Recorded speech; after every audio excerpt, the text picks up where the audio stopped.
Electric potential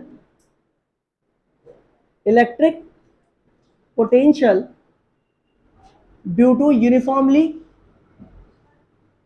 charged spherical shell. ठीक है, क्या है भाई, ध्यान से समझेंगे, बहुत सिंपल सा टॉपिक है ये भी, क्लियर, आराम समझना। Electric potential due to uniformly charge spherical shell, clear. जरा देखिए यहां पर ये हमारी स्फेरिकल शेल है, ये हमारी क्या भाई मेरे स्फेरिकल शेल, और इस पर चार्ज हो गया हमारा प्लस, इस पर चार्ज क्या हो गया हमारा प्लस। चलो पहले चैप्टर का रिवीजन करते हैं, देखिए कितना रिवीजन कर रखा है आपने। ये हो गया सेंटर, ये हो गया कैपिटल आर, ये हो गया हमारा पी पॉइंट जो आर डिस्टेंस दूर पर है। इस पी पॉइंट पे ई निकालना है, क्या निकालना है ई। स्टेप नंबर 1 पॉइंट ढूंढिए। Step number 2 Gaussian surface draw करिए। कैसा गॉसियन सरफेस आएगा, स्फेरिकल। स्टेप नंबर 3 इसका फ्लक्स निकालिए, जरा देखिए फ्लक्स कितना आएगा, जल्दी जल्दी करो। फ्लक्स कितना आएगा, फ्लक्स आएगा हमारा ई ए कॉस थीटा। यहाँ पर एरिया वेक्टर, अगर मैं छोटा सा एरिया ले लूं यहाँ पर, तो एरिया वेक्टर क्या आएगा, और इलेक्ट्रिक फील्ड एंगल कितना सब पता है, जल्दी जल्दी करते हैं। तो फिर फाई कितना आ गया, टोटल आ गया ई ए कॉस जीरो की वैल्यू, समझ में आया। ए के प्लेस में क्या पुट करेंगे, क्या करेंगे 4 पाई आर स्क्वायर, ये आपकी फर्स्ट इक्वेशन सही है, कोई दिक्कत की बात है। ये सारा पहला चैप्टर है, क्या समझ में आता है, ठीक है। उसके बाद step number 4 applying Gauss theorem, applying Gauss theorem. Gauss theorem apply करिए, क्या थी गॉस थ्योरम भैया, phi equal to enclose charge upon में कितना चार्ज क्लोज्ड है, कितना चार्ज क्लोज्ड है क्यू अपॉन में एप्सिलॉन। क्या फाई फाई कंपेयर करते थे, सारी बातें क्लियर हैं, दोनों को कंपेयर करा, क्या आपको ई निकल कर क्या आया, आया ये ई की वैल्यू आई, इसको अगर नीचे रख दें तो आ जाएगा 1/4 pi epsilon not Q upon में आर स्क्वायर। बोलो यहाँ तक क्लियर है, थर्ड इक्वेशन समझ में आया। ये इलेक्ट्रिक फील्ड किस पर निकल कर आए भाई मेरे, पी पॉइंट, अपने को ई पता चल गया, हाँ सिग्मा की फॉर्म में भी लिख लेंगे बट चलो इतना काफी है। अब ई पता है, क्या पोटेंशियल निकाल सकते हो, है ना, रिलेशन पता है, कौन सा रिलेशन जरा बताना, वी नो दैट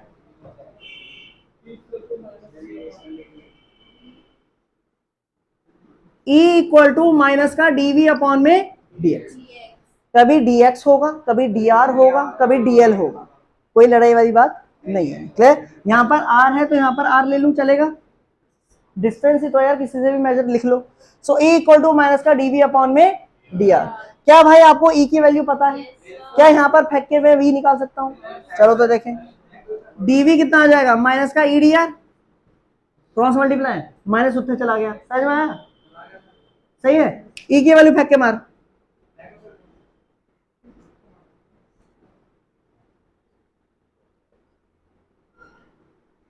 बस सही है, यहां तक समझ में आया, कोई दिक्कत की बात, सही है क्या?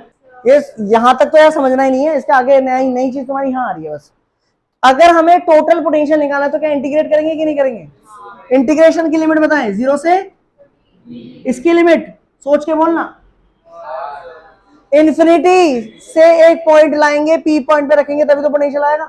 पोटेंशियल कैसे निकालते हैं, इस यूनिट पॉजिटिव चार्ज को इन्फिनिटी से लेकर आएंगे और किस पे रखेंगे, तो जरा लिमिट बताएंगे कहां से कहां आएगी, इन्फिनिटी टू आर, बी तो पॉइंट है, इन्फिनिटी टू आर, क्या समझ में आया, कोई दिक्कत, लिमिट लगाना सीख लो, ठीक है, जितना जल्दी हो सके। तो पोटेंशियल कैसे निकालते थे, इन्फिनिटी से लेकर आएंगे, किस पॉइंट पे रखेंगे, इस पॉइंट पे पोटेंशियल निकालना है, तो भैया यहां रखना है, कितने डिस्टेंस दूर है आर, तो इन्फिनिटी से आर। लिमिट समझ में आ गई, किसी को डाउट है लिमिट लगाने में दिक्कत है, हाँ ये वाला शुरुआत में इन्फिनिटी पे पोटेंशियल कितना है, 0, जब तू बी पॉइंट पे आएगा तो पोटेंशियल कुछ हो जाएगा वी, तो 0 से भी बस इनिशियल, नहीं 0 से वी लिमिट लग गई, लोअर लिमिट और अपर लिमिट।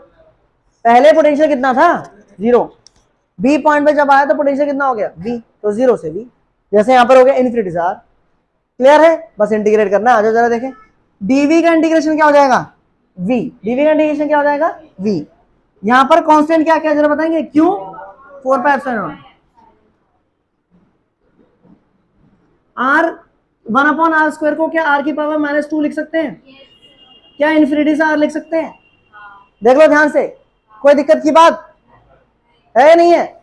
1/r² को r की पावर -2 लिख दिया, साइड में जाओ, ये सही है। फॉर्मूला लगाने के लिए x की पावर n का इंटीग्रेशन,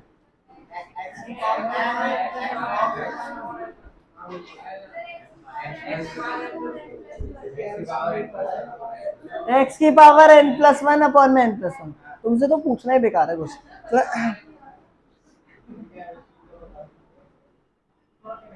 तो ये हो जाएगा हमारा r की पावर -2 + 1/(-2 + 1)।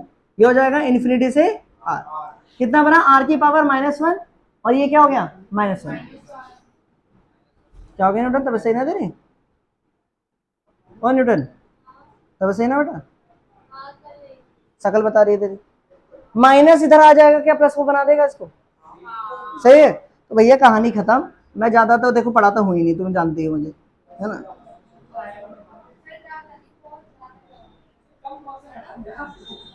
अपर लिमिट -1/∞ की वैल्यू।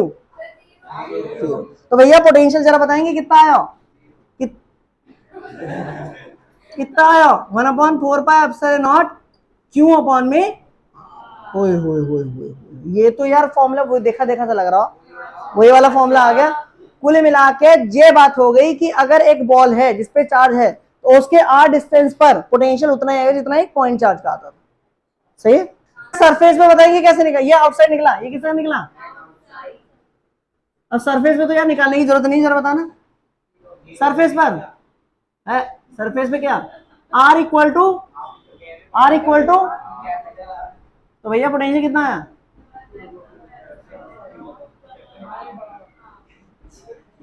सिंपल है, Q में r। अब मैं इनसाइड की थोड़ी बात करूंगा, पहले इतना लिखिए। सरफेस साइड में आ गया। अब थर्ड लास्ट और देखते हैं हमारा कौन सा? Outside, sorry inside. ये काफी इंपॉर्टेंट है, ध्यान समझना। हाँ, ये हमारे पास स्फीयर है,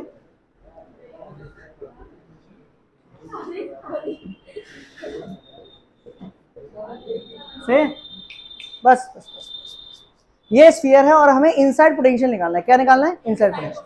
काफी इंपॉर्टेंट है, ध्यान समझना। ये हो गया सेंटर, ये हो गया आर।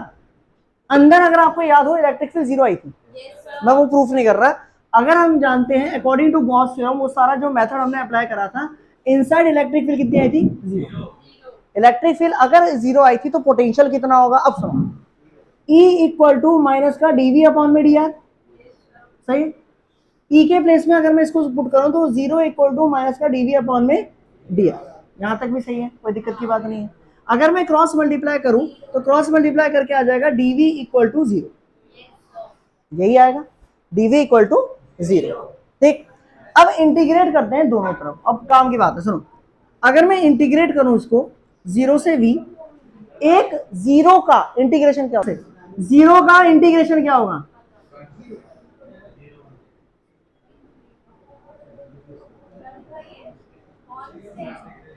सुनो बड़ा काम की बात है, क्या?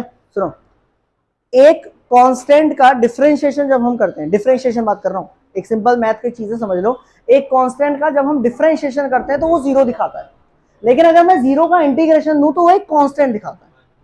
जैसे अगर 1 2 3 ये नंबर है, ये कांस्टेंट है। 1 2 3 4 5 6 -1 -2 ये सब क्या है? कांस्टेंट। अगर आप इनका डिफरेंशिएशन करेंगे तो क्या रिजल्ट आएगा? 0। लेकिन अगर आप 0 का इंटीग्रेशन करोगे तो आपको अगेन क्या मिलेगा? एक नंबर, मतलब कि एक कांस्टेंट। क्या मिलेगा? एक कांस्टेंट। मतलब क्या हुआ? मतलब ये हुआ। अब कॉन्सेप्ट समझना, मैथमेटिक्स पोर्शन तो हो गया, अब कॉन्सेप्ट समझते हैं। एक ऐसा रीजन है स्फेरिकल शेल के अंदर, इलेक्ट्रिक फील्ड क्या है? 0, लेकिन उसके हर पॉइंट पर पोटेंशियल क्या है? सेम। पोटेंशियल क्या है? सेम। मतलब V is not equal to 0। आपके पास दो रीजन आएंगे, ऐसे दो रीजन आपसे पूछे जाएंगे। एक रीजन हमारा क्या है? जहां पर E 0 ना हो बट V 0 हो। कौन है? Equatorial of dipole. डायपोल का इक्वेटोरियल पॉइंट है ये, इक्वेटोरियल ऑफ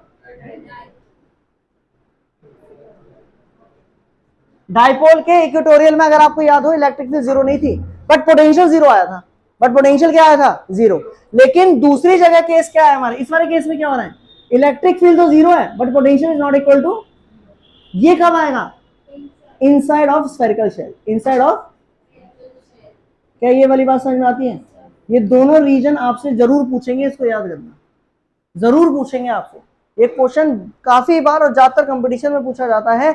ऐसा रीजन बताइए जहां पर इलेक्ट्रिक फील्ड जीरो हो, ऐसा रीजन बताइए जहां पर इलेक्ट्रिक फील्ड जीरो हो बट पोटेंशियल हो और पोटेंशियल कांस्टेंट हो इनसाइड स्फेरिकल शेल। कोई मुझे बता सकता है पोटेंशियल कांस्टेंट क्यों हुआ? रियल कॉन्सेप्ट समझने की कोशिश करते हैं, फील लेंगे पूरा, ये तो मैथमेटिकली हो गया।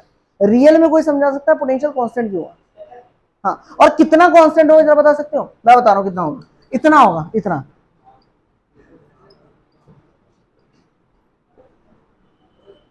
वो जो कांस्टेंट है वो क्या रहेगा? इतना। मतलब सरफेस पर,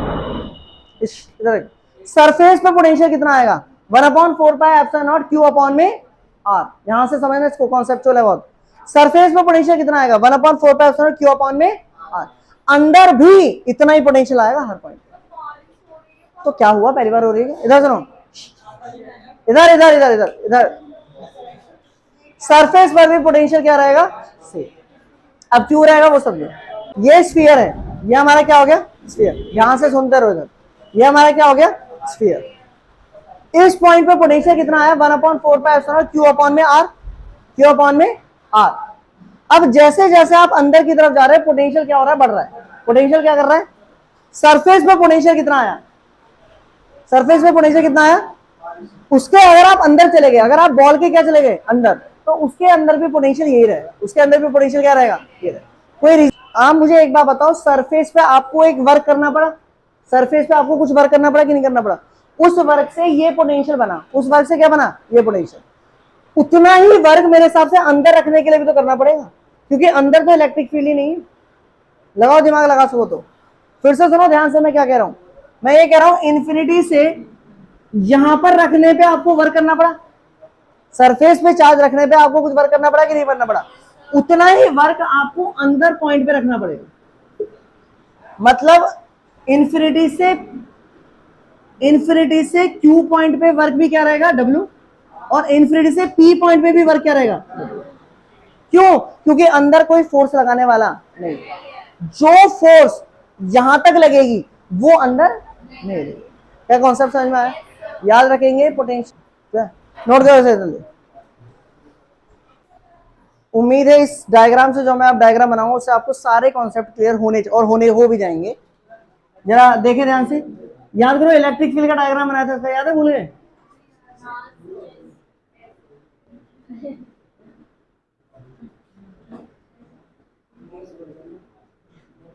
हम यहां दो ग्राफ बनाएंगे, एक इसका बनाएंगे E और R, एक इसका बनाएंगे R और V। इधर देखो, दोनों ग्राफ एक साथ बनाएंगे, E R और V और R का। ठीक, ये हो गया इनसाइड। इनसाइड इलेक्ट्रिक फील्ड कितनी है? जीरो। पोटेंशियल कितना है? कांस्टेंट। सरफेस पर इलेक्ट्रिक फील्ड कितनी थी? सिग्मा अपॉन में एप्सिलॉन नॉट। पोटेंशियल कितना है? 1/4πε0 Q अपॉन में R। और आउटसाइड क्या था? इलेक्ट्रिक फील्ड कितनी थी? और पोटेंशियल?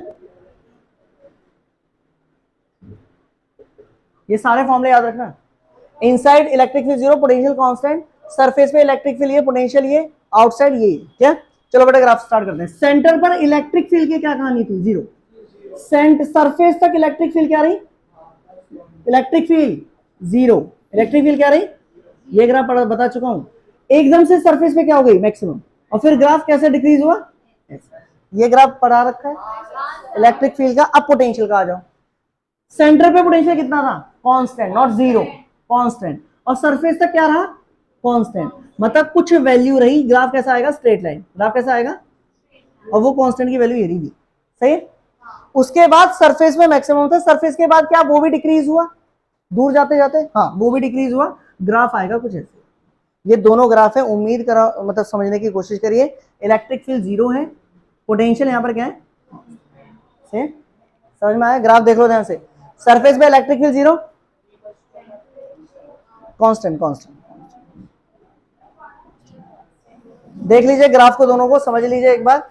उम्मीद है ये इसका फील आना चाहिए आपको दोनों के। पूरा स्फेरिकल शेल का ये पूरा फील है। एक बार हर एक का डेरिवेशन मैंने बता दिया, हर एक का ग्राफ मैंने बता दिया कि कैसे ड्रॉ करते हैं।